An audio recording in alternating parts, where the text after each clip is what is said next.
Welcome back, ladies and gentlemen, to another episode of CroomTalk. Today we are here with Mr. Lorenzo Alexander. What's going on, buddy? How's everything? I'm good, man. Back in Below. Had to come out here to get my IME, which is an independent medical exam, but just workers' comp stuff. But it's always good to be back here. You know, I had 4 seasons up here, and it's always cool. It feels like home. I'm from Oakland. I'm from the Bay, so nothing is like that. But this is a very close setting. Yeah, nothing's definitely like Oakland. Yeah, you did go out to Oakland. Like, man, what is this going on, man? Yeah. You came out there for the camp, right? Yeah. We had, and I know you had some issues. Yeah. some challenges. It's bad though. So yeah, I Yeah. mean that's one of the reasons why I don't live there now. Yeah. I'm just going to bring our audio down just a little bit. I forgot all about that. We were talking about it on a pod ago. I'll just leave the story alone because we could talk about it. Yeah. Definitely an interesting situation. I'm just glad you weren't there, honestly. Like with me at that Right. time, because I feel like your philosophy and like probably reaction in that situation would have been a lot different than mine. Yeah. I mean, don't even know. though if I can go back right. to that situation, I would do it differently, 110%. But the crazy thing, it might not have happened if I was with you. Probably. Oakland is small, and it's amazing how many people you know. Like, oh, I know that dude. I know he's from here, but you look like you wasn't from there. Yeah. And they The thing was, it was my jewelry. That's what they wanted. right. Because that was the first thing they said. They wanted my watch. I had like a gold watch on. Yeah. So that was just a weird. I thought I was in a fine place too. Nah, you was in Emeryville. You was in the best place you could be. That's what. It's funny not because like as you soon was as it in, happened, I called Taiwan because I'm like, Yeah. he's like, you see that white building over there? I used to live there. He said, yeah, everybody like tries people right from the entrance to that park because the throughway's right there. Right, they just jump on the freeway and they gone. Yeah, that happens a lot. So I'm sorry, that's not a representation, or it's a small representation of my city, man. We got a lot of great positive stuff. Hey, out but there. we got right back to work right after that. Yeah, I mean, had a great camp, had a great time. Obviously, flew out and did a great job of capturing the content and helping me impact the kids there. So that was always a blessing. Yeah. So you've been out the game for. Just finished my 3rd season. Yeah. And it's flown by. I mean, during COVID, I think COVID kind of helped it not seem as long as maybe as it's been. But it was a good time for me during that time to kind of reacclimate with the family, Mm-hmm. get to know them, not rush into the next thing because I'm always moving and shaking. And yeah, it's been 3 years. It's been great. A lot of things have happened since then. I mean, my kids have obviously gotten older. I got a daughter that's in high school, Zoe. Got a middle school son that's 12, and Miles is 8 in 2nd grade, and my oldest daughter is working, job independent now. I got my master's from GCU, so I'm doing that. I got a job with the NFL. So I got a lot of things going on that has kind of transitioned away from the game, but still around the game, especially when you think about coaching my kids in flag football. Yeah. What do you look like? Obviously, you're coaching your kids in football, but like, is there something you see past that? Like, do you want to like kind of dive into coaching On a different professional level? Yeah. No, high school is probably where I'll stay at. I coached my daughter as well. We actually had a game last night, got our first win. Xavier College Prep Gators. Shout out to you, all you guys. First year of the program. Obviously, flag football is a growing sport, especially when you think about like youth flag, when you think about the World Games. Mm-hmm. The NFL has put a lot of money and investment and time and energy behind getting into the Olympics. There's some NAIA schools that are giving out scholarships now for girls in flag football, and it's been really cool because this is something that Zoe, I think more so than any of my other kids, was really passionate about Buffalo and this experience and has really loved football, right? She's 14, so she essentially grew up throughout my entire career and got to know everybody, the relationships. And so now being able to experience football, even though it's flag, but she plays it like she's playing tackle. Experience it with her. She's bigger than all the other kids too. Yeah. She's running cats down, running girls over. So it's fun. So now we get to share that experience collectively with me coaching her in our high school. Yes. So being out the game kind of just puts you in a different perspective and you can enjoy it a little bit more. Yeah, I enjoy the game. I'll watch football now. Like when I played, people like, you don't want to watch the game? Nah, man, that's work. You know, I'm far enough removed to where I actually can turn on the game and enjoy it, and I'm not like trying to dissect it. Yeah. You keep up with the Bills, I'm assuming? Yeah, I keep up with them. You know, obviously it's still. Do you watch every game? I don't watch every game. Yeah. I mean, because a lot of times, you know, people be like, you know what? It was like a playoff game a couple of years ago. Might have been last season, not this past season. And I was coaching one of my kids. They like, you not, why you here? Like, my game is right now. I'm with my 8-year-old. I think you don't owe nobody anything. Yeah, I don't owe nobody the game. I'll catch it later. I'll catch the second half of the fourth quarter. Yeah. You know, right? My focus and my attention is here. So I've definitely, I think, from an emotional standpoint, have been able to walk away. Obviously, from a relational standpoint, always trying to call the guys and text them or congratulations, or maybe I see something in the game, think about this or how things are doing, just trying to keep up and maintain those relationships, which is hard to do when you're far apart. Because that is the biggest thing that I miss is hanging out with the guys, that locker room feel every day, talking trash, you know, obviously building towards something with a group of men. You just don't get that anywhere else, especially at the elite level, right? You know, I'm in other spaces, but going from in a professional atmosphere when you have the top 1% of guys in a competitive environment that you have to perform at a certain level, and then being in some other spaces, sometimes you kind of I have to remind myself I'm not dealing with the same 1%. It's just different. Yeah, and that's why you can tell what separates people from being great in whatever industry they are in versus just being average. So you're back in Buffalo. What makes you keep coming back here?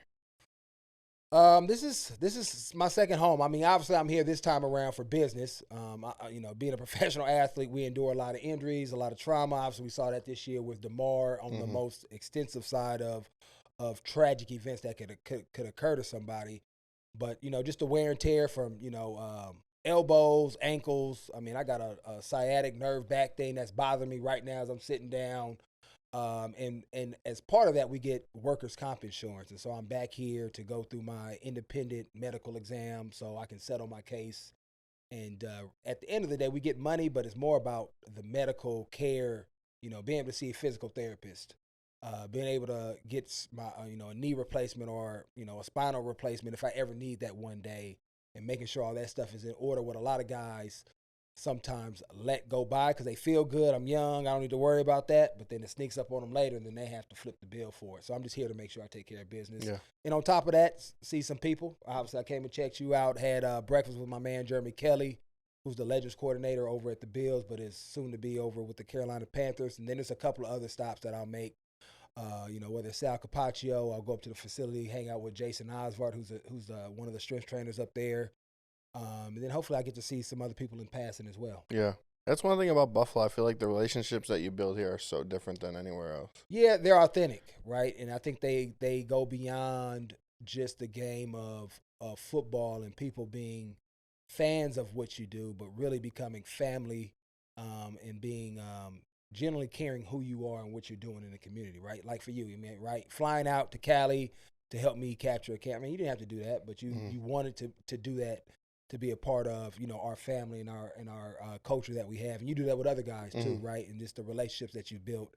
But this is probably one of the few places I can't, even in my hometown, as much love as you get off the field when you're trying to impact, like people volunteering or donating, or I mean, people digging me out of the snow. You just don't get those in other places because people are so busy moving. Relationship and family are, you know, core principles to this community.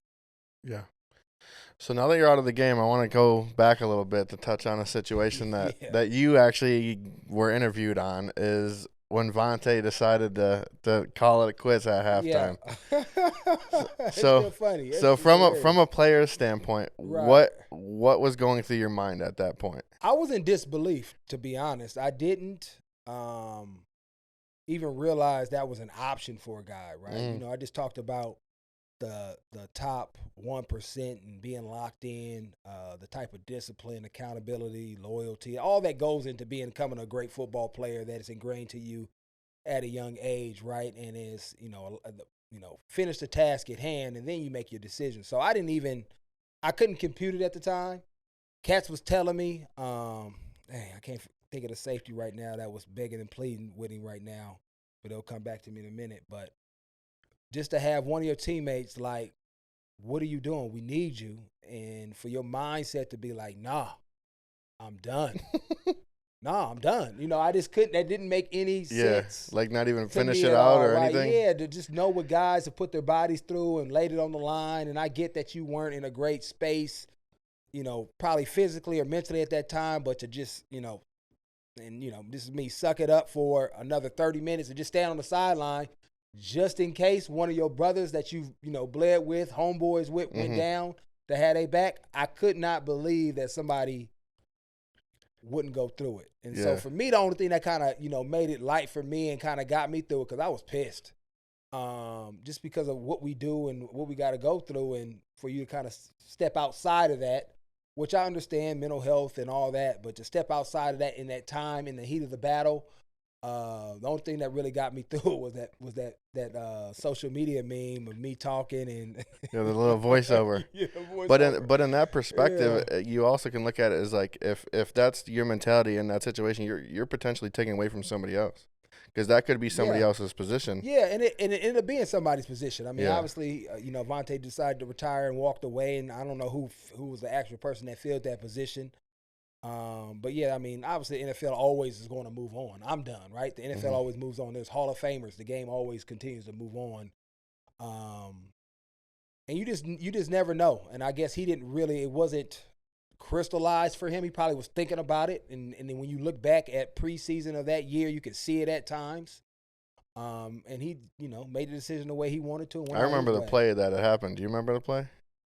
You talking about when he actually retired at halftime? You talking about the end zone play when he got cooked? When it was I'm talking about a play before. It was like even maybe it was either a week before or the week prior. He literally ran alongside of somebody that had broke away and didn't really tackle him. Yeah. Right. So you can see it, right? And it happens to everybody. At some point, this game gets hard and it's tough, and we all lose our battle to father time at some point. You just would, for me, there's no shame in that, because that's just age and getting older and laying it on the line, because he was a hell of a player. So hopefully that's not coming through, but you just would hope all that mental toughness that you have accumulated over those years, you could have got through another 30 minutes and not left your boys hanging out to dry. But that's neither here nor there. You know, I don't know what he took from that, or, you know, what his story is. It would be interesting to hear his perspective now, having some perspective, maybe being away from that moment, and maybe he would do it all over again. But, you know, I think that's the only time it's ever happened publicly, you know, in the middle of a game. I don't see it ever happening again. Yeah, because someone said something about Marcus Mariota quitting or something when he got benched, right? Yeah, but that's different. Quitting like you're playing. Yeah. He got benched, sat on the bench. He didn't did he walk off the field? I don't know. I don't know. People kind of use the same terminology, but I don't think it was like he was, you know, driving home listening to the game in the third quarter on Southwestern. You know? Right. Yeah, I don't know. He was still in the game as last I know. The coach was like, hey, going over checks with him, and he was just like, hey, coach, I'm done. No, but, you know, we got to do this. And no, coach, I don't think you understand. I'm done. Yeah. Taking off his tape, right? Yeah. I've just never seen that, right? Let me bounce back, right? Especially from a Warriors competitive mindset. All right, you may have cooked me, right? We all get done up. I've been blasted. I've been shook. I've been beat, right? But okay, I'm going to get the last laugh, right? Just that competitor's mindset to come back and let me finish this game off, and then let me reevaluate, okay, do I really want to continue to do this? Because football is hard at the end of the day. We have softened it up. Doesn't mean that you're a soft individual if you play the game today, but it's not as near as egregiously as hard as it was back when I got in the league when I first started, or even before me. It just isn't, and it's a good thing, right? Because you can play longer now, but it's not as hard as it once was. So yeah, I mean, it just is what it is, and hopefully Vontae's doing great now. I know he has a lot. He's more than a football player and doing other things. It was just a crazy experience that I had never experienced, and hopefully never have to do again, especially in that moment. Yeah. So what would you take from, like, you've obviously been in the league longer than 90% of NFL athletes in general. What did you do in that time to give you so much longevity? I think it was always incrementally growing every single year and addressing and being humble enough to address the things that I was asked to do as a football player, and what could I do proactively to make sure I stayed ahead of the curve. Because I came in the league undrafted, right? Out of Cal, I was a D tackle, 315 pounds. And at the end of my career, sexy 240, fast, lean, mean, could rush the passer, could drop in coverage, do a whole bunch of things. And how does that occur, right? It occurs, I think I had my uncle that always set me up to have a mindset of being flexible. When I was in high school, I played multiple positions, always having a growth mindset as far as how I could grow. But more importantly, I had the tutelage and support of countless Hall of Fame coaches, Hall of Fame players that I think about. Mike Sellers, I think about Chris Samuels, London Fletcher, Kyle Williams, just different guys, Julius Peppers, Steve Smith, guys at different aspects of my career where I was able to learn, watch, perceive. I remember being in with the Ravens for a week, and I saw what made Ray Lewis different, right? And I wasn't working like Ray Lewis. Mm-hmm. He had way more talent, but he was working like he was on his last leg. And so seeing all those things, being mentored by those individuals, I think gave me leverage in a lot of ways to say, okay, this is how I'm going to apply this to me and really maximize my career, because on a NFL, spectrum, I'm not uberly gifted. I'm not off the charts. I'm probably average. And so how can I take my mindset and knowledge of being intelligent, smart, my work ethic, using my ability to be available, because I would play through multiple injuries. I think the only thing I couldn't play through is when I tore my Liz Frank, but I tore my bicep in the game and played through it. So there's some things that are unique about me that allows me to play this game that's very hard and physical. How can I maximize these things? Be a flexible player to where, which is kind of the thing now in the league, right? Being a jack of all trades, mm-hmm. being able to play, a 3 technique, being able to rush off the edge, be able to play off the ball linebacker, be able to play special teams. And early in my career, played some offensive guard and some fullback, some big tight end, right? So giving myself flexibility and fluidity to create value in multiple areas where a GM or a coaching staff would look at me and be like, okay, we want this dude on our team. And then on top of that, developing into a leader of men by some of those guys, again, that I was around. How can I make guys around me better? By the way I work, by what I say, by the way I'm living my life. And that's just a whole value add. I remember being in Oakland, and me and another cat, Ray, was kind of like that odd man out as far as being the last linebacker they would have activated or not. And the coach came up to me and was like, man, we were going to cut you a Ray. We cut Ray really because we thought you made other guys better, right? So leadership does matter. Mm-hmm. So all those things and all that stuff kind of happened throughout my career in order to become an individual where I had value in multiple areas. So even when maybe my athleticism started to wane a little bit, the impact that I had on other men in that locker room was still valued because I made young guys better or helped streamline their transition to the NFL so they could then maximize their gifts and abilities, which I think is just as important as me going out there and getting a sack a game, mm-hmm. right? But being able to mentor Josh Allen, who's now the foundation of, or be a part of the mentorship group that mentored Josh Allen, now that he's the foundational piece of this organization where they're going to be perennial playoff team as long as he's on this team, right? Mm-hmm. So that's value. And, I had guys do that to me, and so I just tried to pay it forward to guys that I came in contact, Tremaine Edmonds being another one, Matt Milano. And every stop, you try to live a way where you're impacting wisdom and knowledge to guys so that they can maximize this opportunity, because it's, on average, it's 3.5 years, mm-hmm. So how can I extend that out? And a lot of times it's character, how you living off the field, so that you can maximize your abilities while you're in the facility. Yeah, so speaking on Tremaine, he came in, you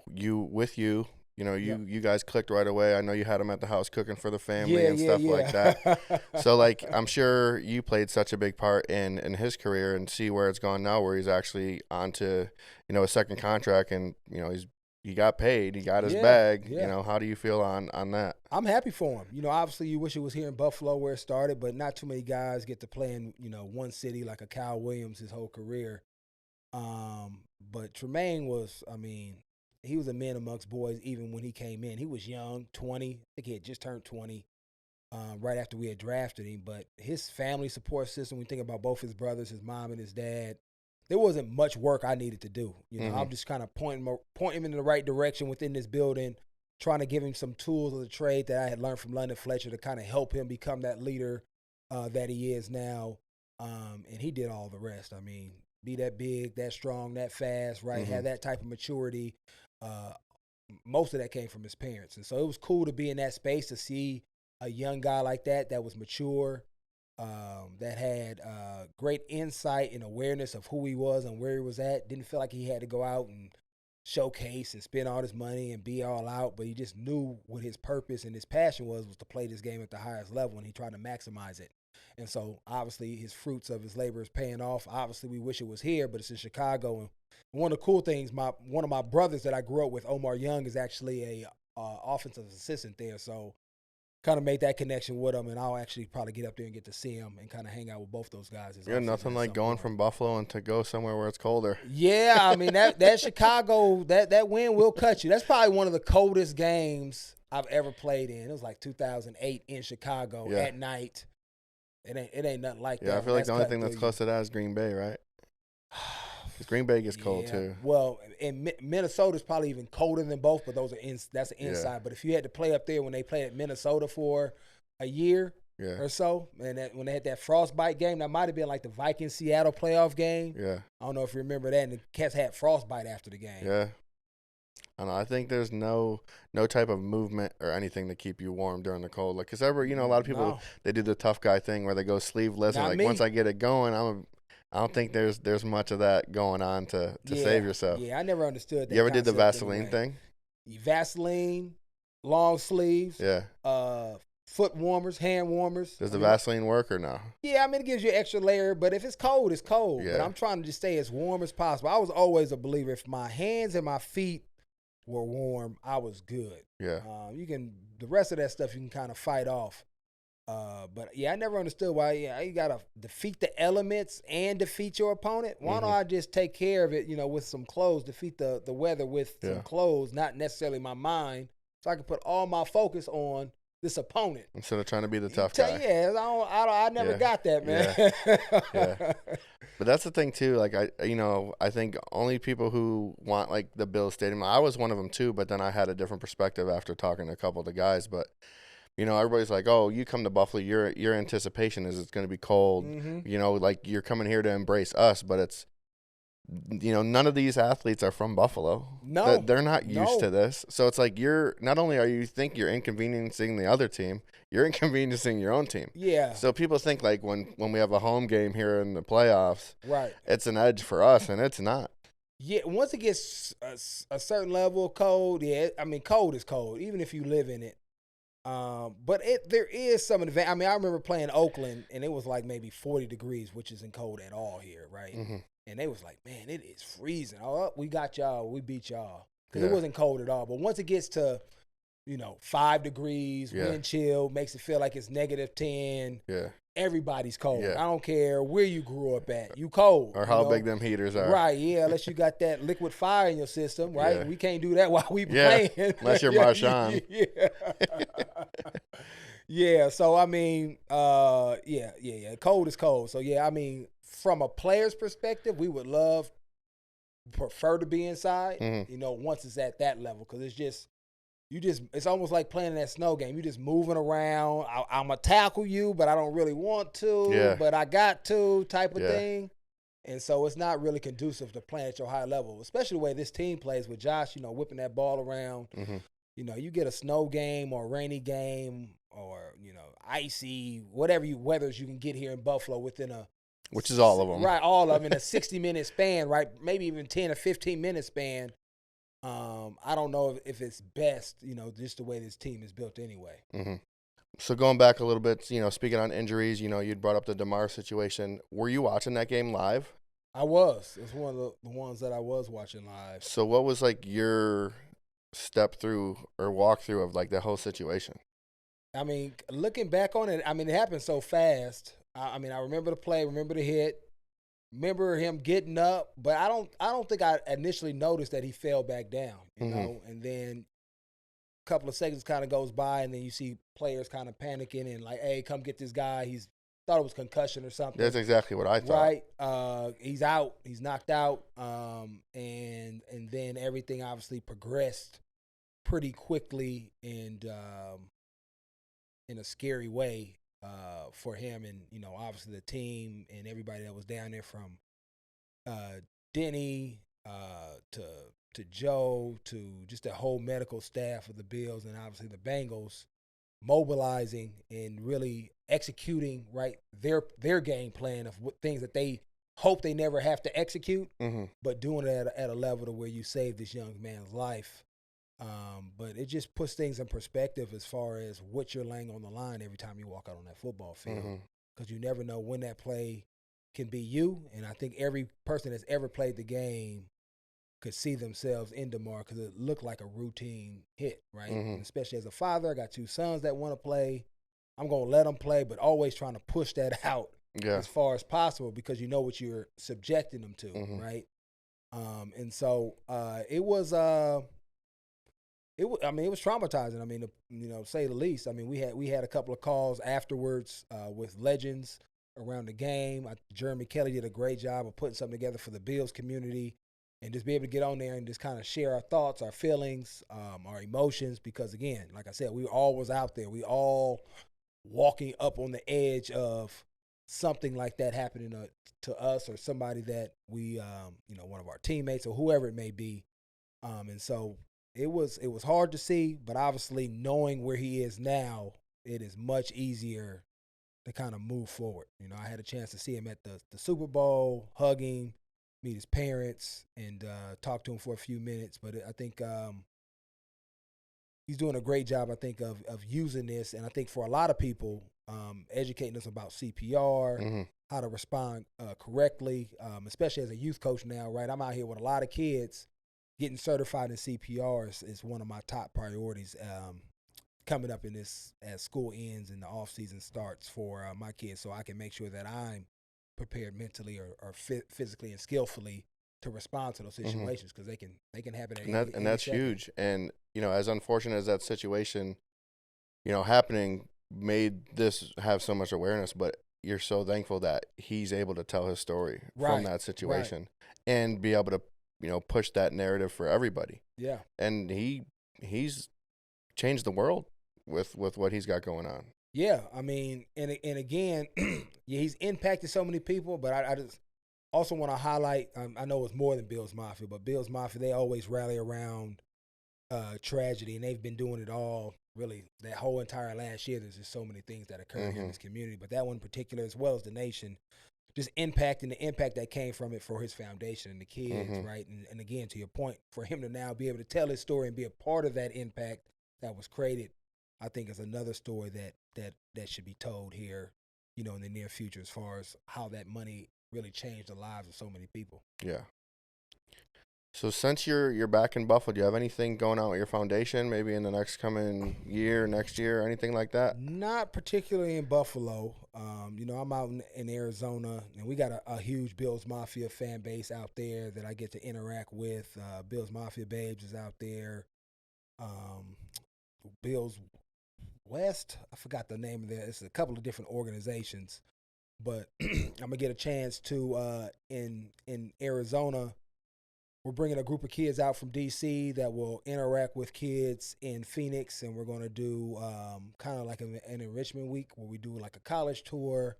We're going to have a debate on Capitol Hill in Phoenix, do some other enrichment opportunities as well, and just get kids from different communities interacting with one another, bouncing ideas, right, debating about issues that are going on, and just get them to experience one another, see how they're different but also the same.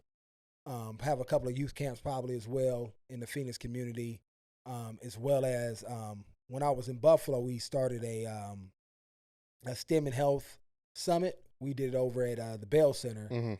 It's another community, not center, but a school there, Skyline Prep, that we're going to host STEM, which is science, technology, engineering, math, also entrepreneurship, so we call it STEAM, around jobs and career paths around sports, right? We oftentimes, I want to be the athlete, but what about the physical therapist or athletic trainer or the marketing or the lawyer, the agent, right, or whatever that looks for, human resource on the team side. There's a lot of things that you can do in that arena, analytics, and also bringing health resources to the community from diabetes screening, kidney screenings, getting physicals, all those type of things to the South Phoenix community this upcoming spring that we'll be doing. So I got a lot of stuff, irons in the fire, and then I'll be putting that stuff out here pretty soon. I got to get you up here for my golf tournament.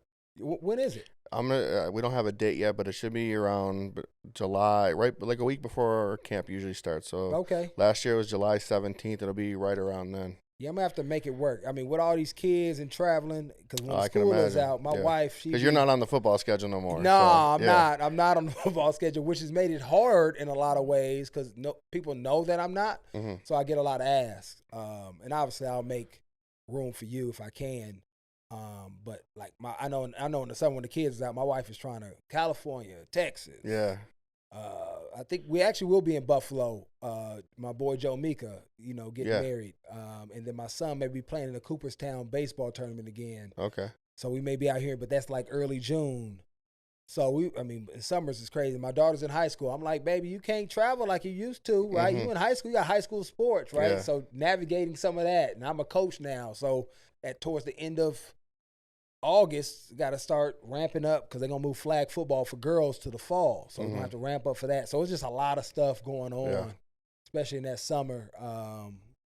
AAU baseball, football flag turn. It's just a lot. Yeah. So trying to figure it all out without. I can only imagine what your calendar on the fridge looks like. Yeah, and I'm turning 40 this year too. Yeah? So yeah. So big 4-0, trying to make sure I can dunk when I'm 40. That's what I want to do. I want to be able to dunk. Can you dunk now? I haven't tried. Okay. I'm waiting. I'm working out to be able to. So you have no idea when like the time to dunk is going to happen. You're just gonna go for it? I've been doing. Like, can I grab the rim with two off of one step, right? Yeah. Like little things like that, just to kind of build the confidence. I don't wanna go up there and get hung. Then you kind of mentally like, dang, I can't dunk.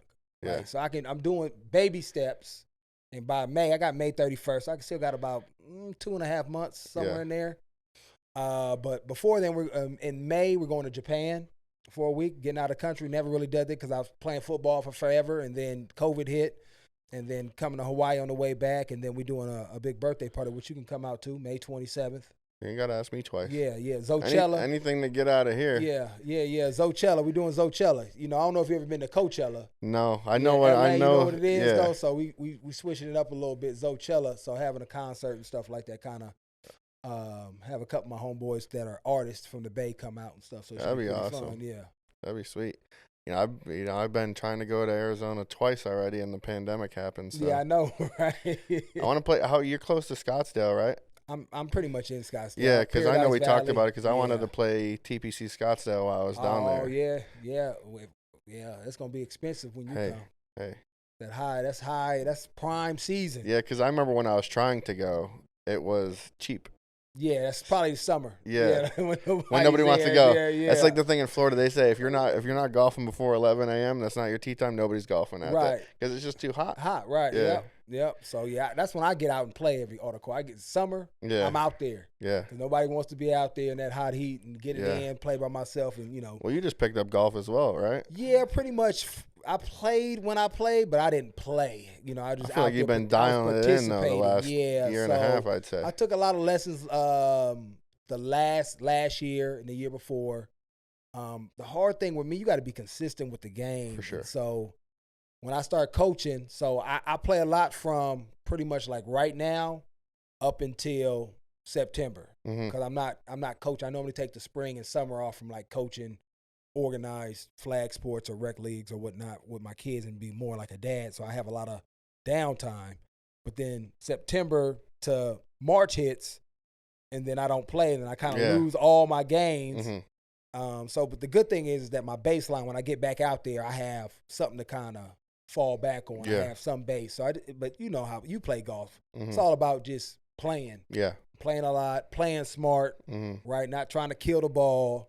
And just playing the course sometimes and taking a layup shot versus I'm going for the green. See, I'm a go for it guy. Yeah. That's why my game's so inconsistent. Yeah, yep. I'd rather have one good shot than not have one at all. Right. So I'll take the chance. Then rather have like 4 or 5 mediocre shots and then actually par the hole. Yeah. Just go for it and end up in the woods or in the sand trap. Yeah. See, it's funny because my game's all over the place. So, like, my best round of golf was a 75. Oh, yeah. And that was last year. And then I just played golf with Poyer down at his country club, but I had food poisoning the night before, and I wasn't going to screw him over. So I drove down. I ended up shooting like a 101. Worst round of golf I had in probably 5 years. But it's just like, you know, like, I'm glad that happened because now it's like, well, I got to beat this score. So it's like, it's almost like self-competitiveness with golf because golf is usually just you versus you anyway. Yeah, for sure. You always got to try to be better than you were the last time instead of like, you know, like obviously it's a competitive sport too, but at the end of the day, you know, golf is such a different range of skill that like at the end of the day, it's usually just you trying to beat yourself because whoever you're playing with is not really going to be the same golfer as you anyway. Right. No, that's real. That's real. So it's a mental game more than anything. You know, the self-talk, positive self-talk, not forgetting the last shot. Do you feel like it's relaxing or stressful? I enjoy it. I mean, but I'm competitive too. So I don't think it's I guess this. What I have been able to do is, you know, I watch all these memes, right? You got to put things in perspective. Mm-hmm. So I'm pretty sure you've seen it, like 45% of golfers break 100. Yeah. Right. Then I think it's, you know, let's say 25 break 90. Mm-hmm. 15% break 80, and then 1% are scratch golfers. Right. Mm-hmm. So when you start putting things in perspective, I don't allow the way I'm playing to stress me out because I'm like, first of all, I ain't put the work in. Yeah. And logical. Actually, I'm on the spec because I've broken 100, I've broken 90, so I'm in a good group of guys. Yeah, based on the you work. Can't complain. Yeah, like, based on the work that I'm putting in and where I'm at. Okay, I'm you I'm can tell all people right. I'm the top 25 golfer in the world right now. 25% of golfers. You know, I've shot in 80, you know, mid 80s. So I'm not. My next goal is to break 80.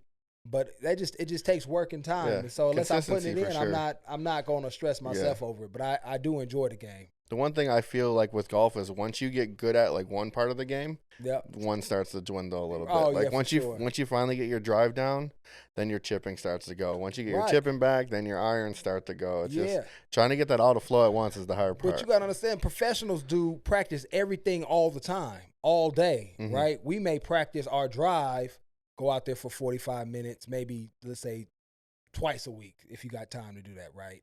And then your drive game gets better, but you're not also putting that same amount of time in to putting, to chipping, right?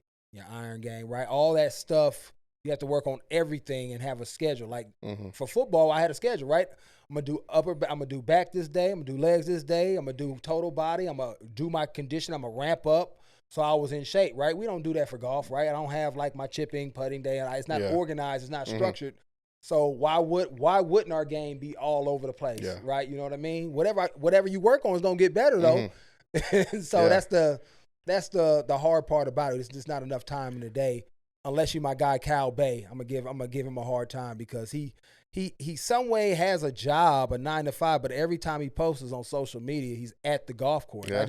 I just don't get it. Little business meeting on whole time? Yeah, I guess maybe he's writing a whole bunch of business meetings off. I don't know, Kyle. Are you? I don't know. What's going on with you? Yeah, we gotta figure out what's going on there. I need to start taking notes if that's the case. I know. I want to know how you do that. How you skip out on all that.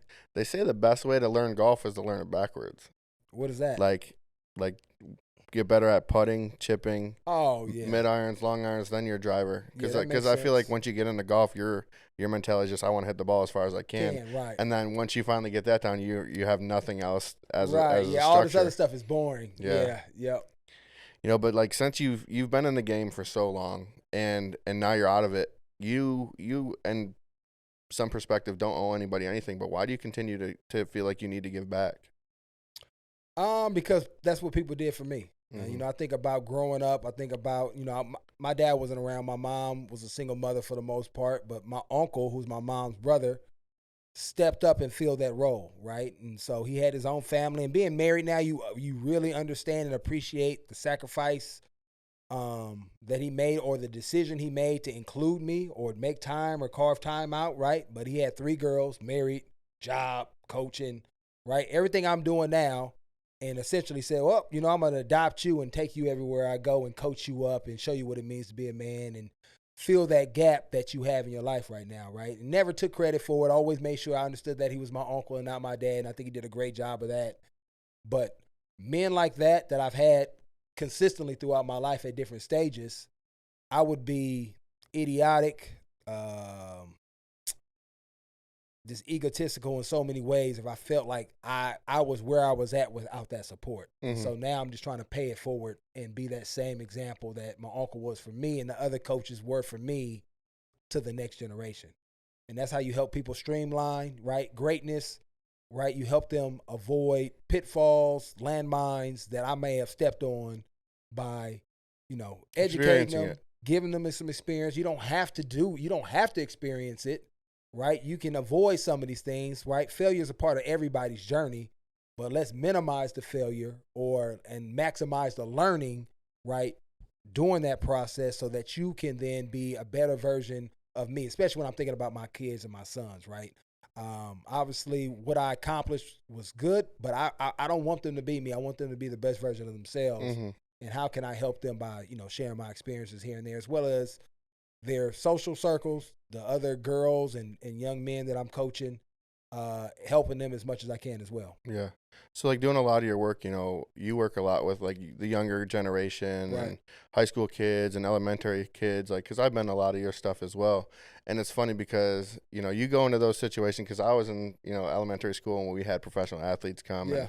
and, they give us this whole spiel, and a lot of kids, they're looking at that as like, well, we don't have to go to class. A lot of people, I have a couple kids that are paying attention, but I feel like as I gotten older, the more I'm like, man, I wish I would have listened to those situations.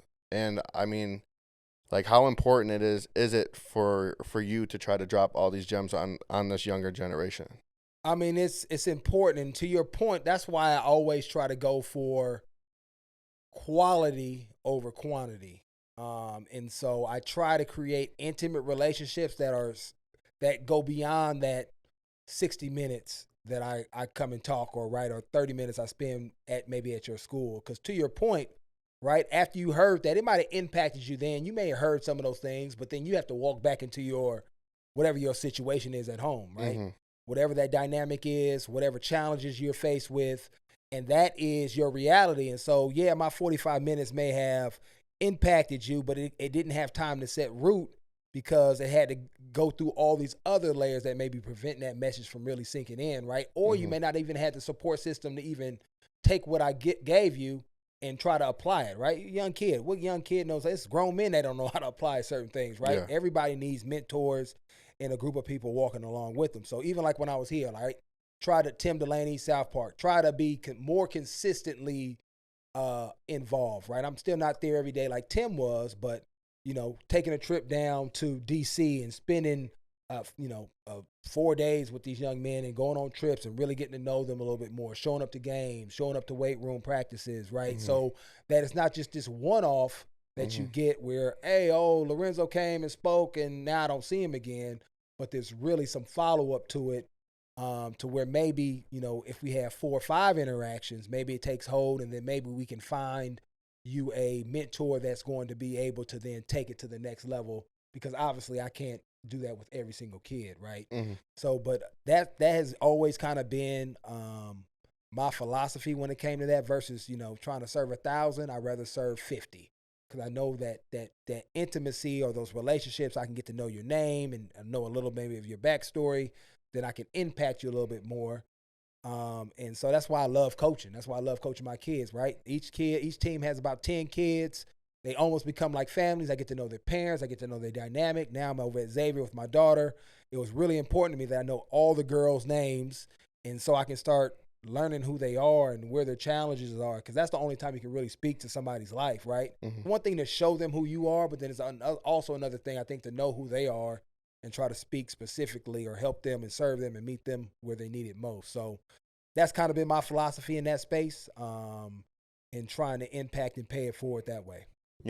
And one other thing about like that situation is, who helped me with a lot mentally from being in those situations was Jeremy, because he had me, I talked about this in my first podcast, but he hired me to shoot. Like, he was speaking to West Seneca where he went to school. And, you know, it's funny because, you know, like I said, I used to be the kid who's like, oh, Right. thank God we're getting out of class today. Like, Yep. you know, just being out of class and things, and just listening to how he spoke. And I'm like, damn, if I would have listened to the things he said, like, I would have been in a whole different position. But it's just like, one thing that he said was like, you know, as long as I reach one, that's my goal. Yep. And I feel like that day I was the one who he reached, because like some of the things he said completely changed my life. Like, one of the things he spoke on was like to control the controllables. Mm-hmm. And it's like, you know, you're in so many situations in your life where, you know, anger may be involved, and you know, once you're angry, your thought process is completely unlogical. Yep. It's just, you're kind of just being where your feet are and just expressing how you feel. But there's so many things that can happen in those situations that can't necessarily be undone, let alone if you're wasting energy on that situation that you can't necessarily control. You're just wasting your time, because there's nothing you could do to change that. So why give it any type of negative energy? And I had the tendency to do that so much. Right. And just Jeremy saying that, like, I literally went home and I'm just like, if I can add this to everything I have going on in my life would be so different. Right. And you it is. Yeah. Based on what you're just saying, right? You made that pivot, that transition. You implemented those words of wisdom. And so, again, it's just hearing it, right? And I think sometimes people get discouraged about when you figure it out. But I think the great thing is that, I figured it out, right? Yeah. So now I could be a better friend, right? A better dad. I could be a better businessman because I have figured it out. And so it takes everybody different times, different stages based on who you've been around and what you've had access to. So, I mean, I just commend you on just hearing those words and writing and actually put it in practice. And this for everybody out there, if you hear something, right, that really moves you, don't let it just float by, right? Mm-hmm. Really act on it, grasp it. And, you know, with social media and internet, I mean, the world is so small and you can get access to people. And I was talking to Jeremy about this earlier today. Advocate for yourself, right? Reach out to somebody, right? That sometimes it's taking that first step, right? Whether it's reaching out for a counselor, reaching out to a mentor, reaching out to a teacher, reaching out to a parent or a coach, right? And letting them know, hey, I really would love if you mentor me or help me out in this space, right? Most people be like, oh, great. I've been waiting for you to ask me, right? And that decision right there can be a huge difference in, to your point, right, where your life trajectory goes. And I feel like, especially with the younger generation now, everybody wants to be the tough guy. Nobody wants to talk about what's really going on, you know, and like you've seen it working with kids from South Park, you know. Yeah. These kids have to put on kind of like a front to hide what's really going on, and right. And I feel like I got, at least in my perspective, I got to see it when we did the Christmas stuff, when we would go to houses and stuff, like, you know, you don't know what kids' home situations are like, and until you're there, right, like, it's eye opening and it's raw. Like, wow, I didn't realize this, right?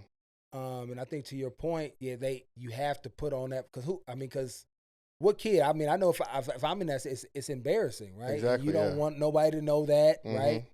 And so you have to put on this facade, like everything is okay, I'm good, don't worry about me type thing, right? Where you're actually hurting yourself in that situation as far as not being vulnerable. And so that's where we're trying to get to that space. And I don't know if it's this new age. I think that's always been the thing. Oh, for always, sure. You know, people being tough, right? It manifests itself differently over time. Now it's more, you get to see it more often because people can post what they want to post on social media. I call social media, hey, look at me. Right, yeah. Look at me. Nobody's posting negative stuff. Right, yeah. Nobody does that, right? And so you're actually blocking your own self from being helped without, you gotta be able to be maybe not vulnerable with everybody, but you gotta find that person you can be vulnerable with. Yeah. And to help you through that process, right? Because again, that's something that you can't control, right? You didn't conceive yourself into that or born yourself into that situation, right? That's what your cards were dealt. But how can I move past this, or how can I change this differently, or change the trajectory of my family's future based on some decisions I make now, right? Whether that's being more focused in school, or figuring out what I'm really passionate about. Some accountability or discipline things that I can build into my life, or some principles I can pick up, reading books, some things that I can understand better to put myself in a position to where if you want to go to college, I can do that. If you want to start a business, I can do this. So that you change, right? You control the controllables, things that you can control that's going to have a positive impact on your life in the future. It's just hard to do that by yourself. So you have to have a support system. People that are where you want to be, those are the people that you want to reach out to, ask them for help, right? Can you mentor me? Hey, I would just love to have a conversation with you.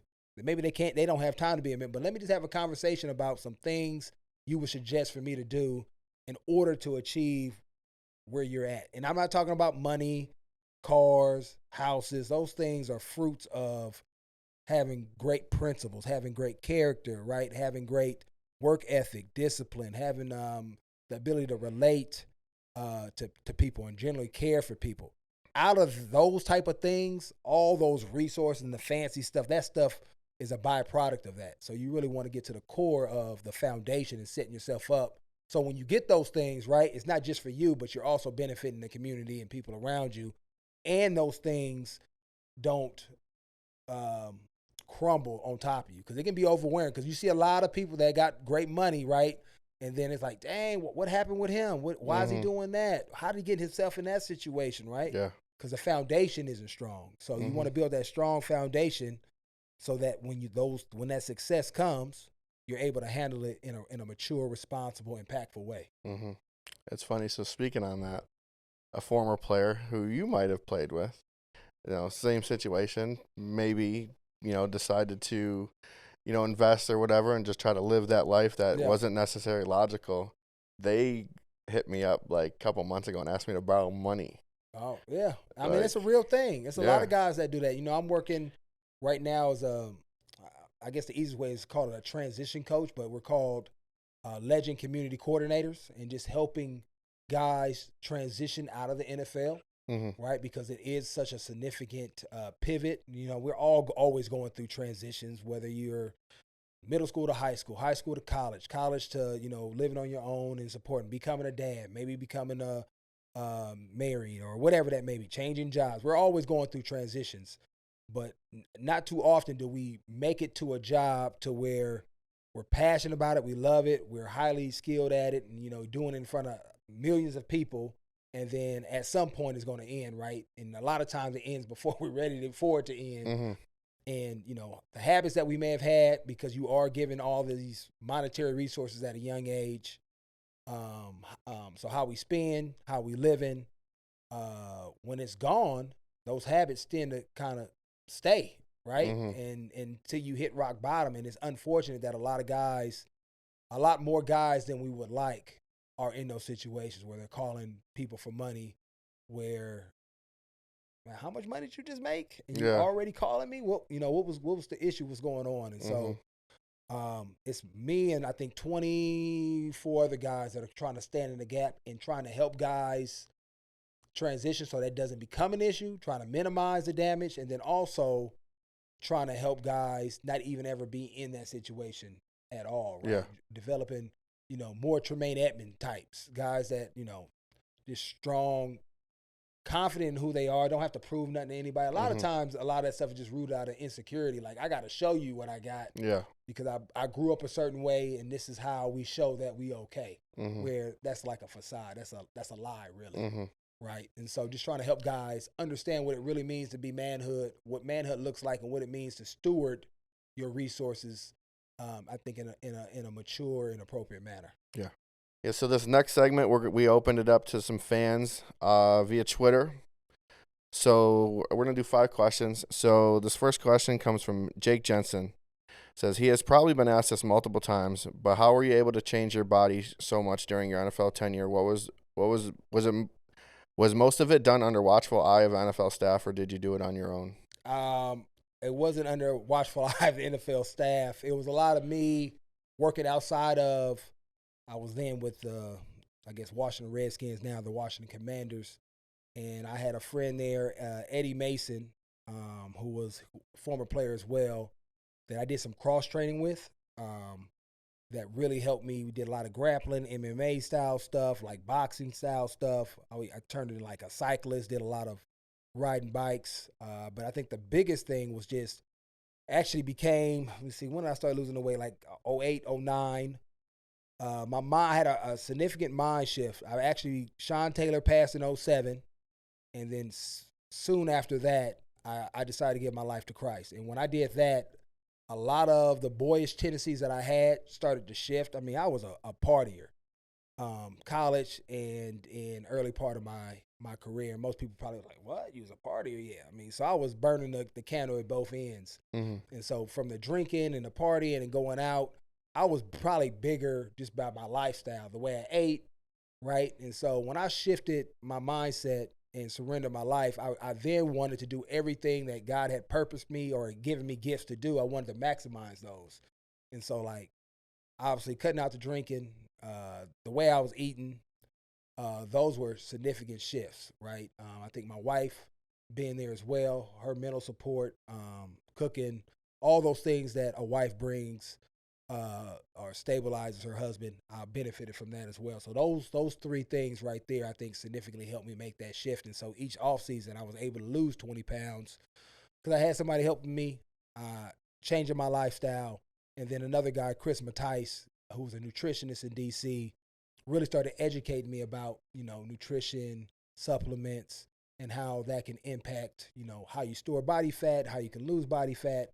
And the combination of all three of those things or four things really helped me shift. And the basis came because they wanted to move me, going from D tackle to defensive end. I think we got Albert Haynesworth. And so, being an undrafted guy and a bubble guy, we'll just move you to end. Can you play in?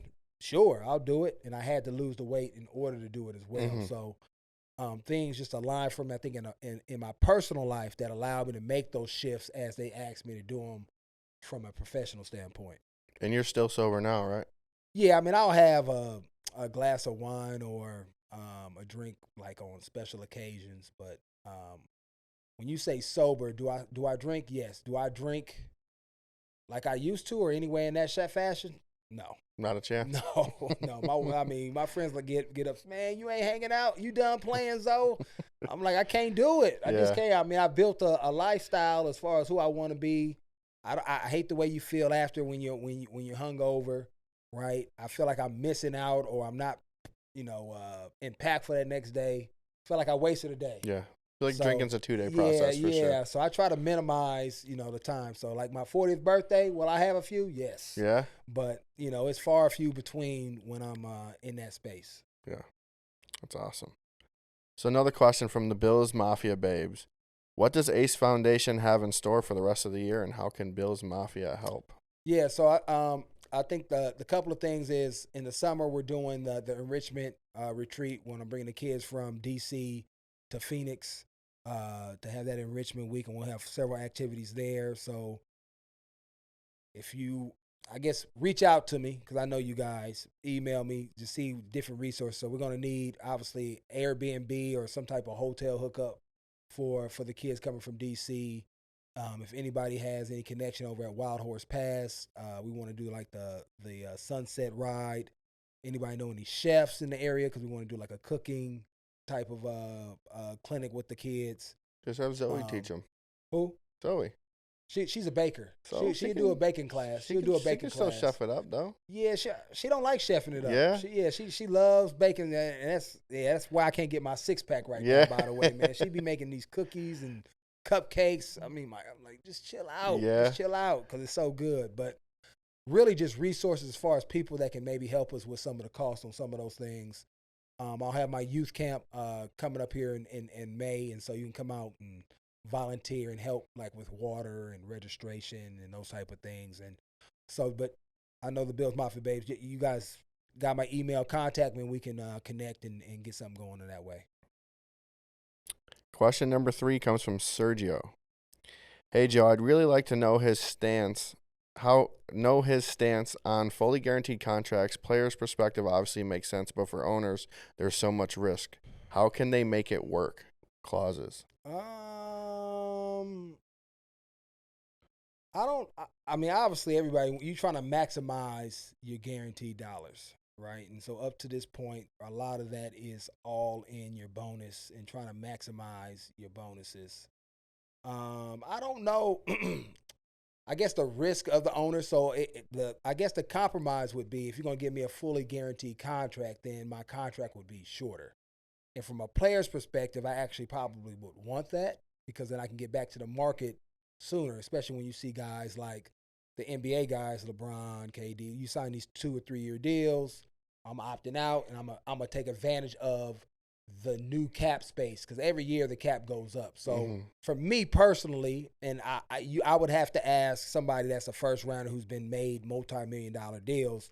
They may have a different perspective, but for me, I would take a 2-3 year deal that was fully guaranteed, maximize my worth, whatever that looks like percentage wise in the cap year in those years, knowing that when I come up in that third year, then the cap is increased again. So I'm back on the market, right? And now I can do another deal that's going to increase and take advantage of that new cap space. So that same percentage, right? Let's say I'm a quarterback and I'm doing 12%. That same 12% that I did in that first 3 year slot is not going to be, is in that second year slot when I get to that, when I come up after my third year, it's going to be a lot bigger, right? Because the cap has grown, so the 12% has grown. And so that's how I would approach it. And maybe the ownership would be okay with that because now they're not tied to me for 10 years or 7 years, fully guaranteed, where, yeah, of course, injury rate in the NFL, players always say it's 100%, right? But an owner may be willing to swallow a 3 year versus, doing like a 6 or 7 year guarantee deal. So I'm all for it. I think it's ways to work it out. Their biggest thing is they talk about the funding rule. That's what they always get behind is where I think if anything over, I forget the dollar amount, I think it's $10 million now, they have to put that money in escrow. And now that they don't have access to that money. And so that's their biggest gripe about fully guaranteed deals because now they have to give all this money away. And then obviously the interest that they make on that money while it's in their bank account is lost as well. So, but that's more of an accountant legislative rule that they can easily change in the CBA, where they can maybe change the dynamics of what it means to be able to, because initially that was put in because back in the day, the NFL wasn't as secure it is now. And so you would give this player guaranteed money and the league wanted to make sure they would be able to pay it when that player was due, just in case the NFL went under or that owner went under. Right now, that's not an issue. And so I think it's more about them changing some rules in the CBA that gives them more flexibility and the more willingness to do a guaranteed deal so they don't have to put all their money in escrow. You can tell you've been around the game for quite some time. Yeah, so that might have been a little too much, but yeah. So it's some CBA stuff, and then I think it's some just negotiating tactics that you can probably take advantage of where you could do it. Now, they're going to never want to do it, obviously, but well, with that being said, any young and up-and-coming athletes, if you need an NFL agent, I know a guy. Yeah, it's our relationship for real. I know a couple of GMs. Next question is from Maddie Mafia. Did any teams call you to unretire? Yeah, the Bills and the Cardinals. Yeah? Yep. You would have loved the Cardinals, I think. I played for the Cardinals. Yeah. And so I knew Steve Keim. But I just couldn't do it. Both of them offered me minimum deals, and I hadn't even missed anything, So I was like, "How did my value? You calling me? I'm not calling you. How did I go from making $3 million a year to now you wanted me to pay me the minimum, and I haven't missed anything, and you calling me? So, like, no. I almost feel like it was disrespectful. Nah, I mean it's business, right? So again, I can't give my energy to something that I know what they're trying to do to me, right? That same thing you learn from J.K. So, like, man, we know, yeah. So I mean, is it disrespectful? Yeah, but I didn't get upset about it because I understand they're always trying to get a product for as cheap as possible. That's just the way the game works. And me by saying no, they didn't change the parameters of the deal, so they obviously didn't need me that bad. So, and they went on and survived, and I was good, thriving at home too. So it both worked out for everybody. For sure.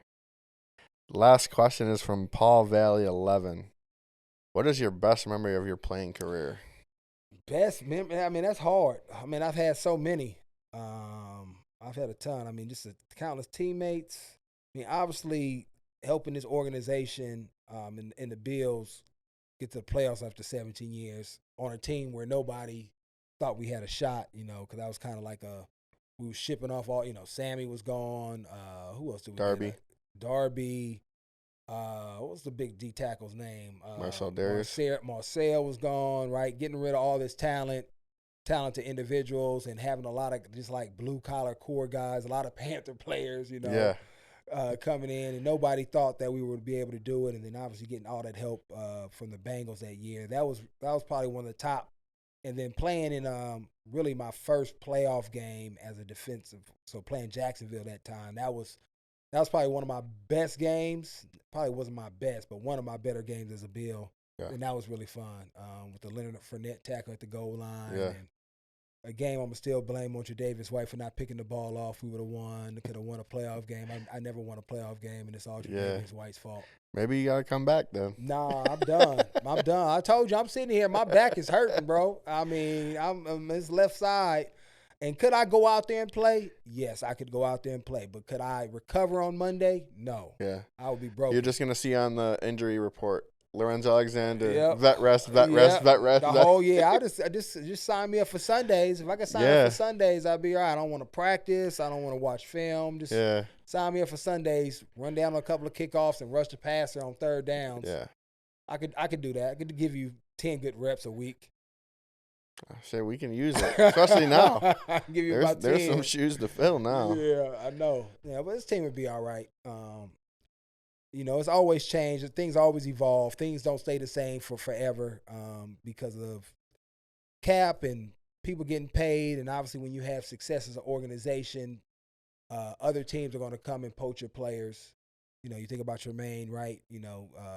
Chicago paid him big time because they needed to fill a void, right? And so those things are going to always happen. And so they just have to continue to stay true to who they are, those values, and, obviously they got to just continue to identify talent. And I think that's something they've done consistently, is being able to draft well. Everybody has their mistakes and misses on guys. And then I think they've also been able to sign talented free agent players. And so they just got to be able to stay healthy. Von and Micah and Jordan last year, all three of those guys go down. I mean, that's a different team, right? Oh, that's for three sure. I feel like that's like literally players. What happened? You know what I mean? Just the health situation. Even if you just lose one of those guys, they would have still had a significant opportunity to do something special. But three, it just seemed like week after week it was always something. So and then on top of, and that was on top of all of like the real life tragedies that were happening. Exactly. Right in the community, from our back was against the wall the whole year. Yeah, the whole year, from the off-season shooting to the snowmageddon, people passing to DeMar. I mean, that's a lot of energy on top of a game that demands a lot of energy and focus and emotion to overcome, on top of losing, those type of guys throughout a season. So this team will be fine. Obviously I have a lot of trust and belief in the culture and the process. I tell you one thing that's may get underlooked, and maybe it hasn't, but like losing Leslie Frazier, I think that's going to be hard to fill the gap, and not from like a play calling standpoint, but Frazier as a man and what he brings, the peace within a chaotic environment at times, especially on game days, and just all the adversity that you face through a season. The man and leader that he is, I think that's going to be missed significantly. Be able to relate, talk to players, and as men, and as they develop, to help them become better men, and therefore the byproduct of them becoming better players. I think that's going to be missed significantly. So hopefully they're able to fill that. I know Eric Washington is another good brother that's on that team, coaches the D-line. Similar cut as Frazier. And so hopefully he can maybe rise up and fill a little bit more of that void in Frazier's absence. But I think that's something that the team will look back and say, dang, it's hard. For sure. So going back a little bit, what was that moment like in the locker room when you guys were in Miami and Tyler Boyd caught that pass? It was. I mean, obviously we see the video, but it's it was really insane. And I think it was different for everybody because, again, I wasn't here for all 17. So, like, to see Kyle, like, his emotion, like, it was raw because he had never been in the playoffs. And it was out of our control, right? And as football players, we try to control as much as we can. And so it was really cool to see that moment and all the energy that went into putting ourselves in a position where that play made a difference because we had to take care of business ourselves that day. But to see him with his sons, to experience that moment, that was really cool for me, just because I have the utmost respect for him as a man and as a football player.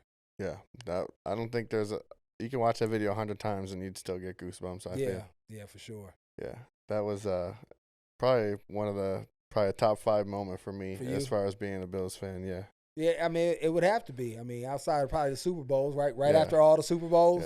Yeah. I mean, I was a little young for that, but yeah. Because how old are you? Cause I'm 28. Oh man, you young man. Yeah. I always forget how Don't young let the you gray are, hair man. fool you. Man, my daughter's 27. Man, you make me feel old right now. Yeah, because I was young for those. I thought we were closer, but we're not. Yeah, you thought I was about to pull up on the big 4-0? Yeah, 35, 36. Yeah, something. well, I must be holding it well then. Yeah, you got a long ways to go, man. 28. Man, that made me feel good about myself. Yeah, man, you good. Look at me go. Yeah, mature. See, you've come a long way since JK's words. Right? Thanks. Shout out to JK. I grew up, baby. But, man, anything else you want to touch on? No, I think we covered it, bro. That's awesome. Well, Lorenzo, thank you so much for coming by while you're here in Buffalo, coming by, checking out the studio, and hopping on the podcast. Wish you nothing but the best with your future endeavors. And, you'll definitely see a lot of me because we're definitely going to have to, coordinate on something coming up. But other than that, I appreciate it. Always, fam. Well, thank you guys for tuning in. Like, subscribe. Peace. I can't take no loss. I don't even know what it costs.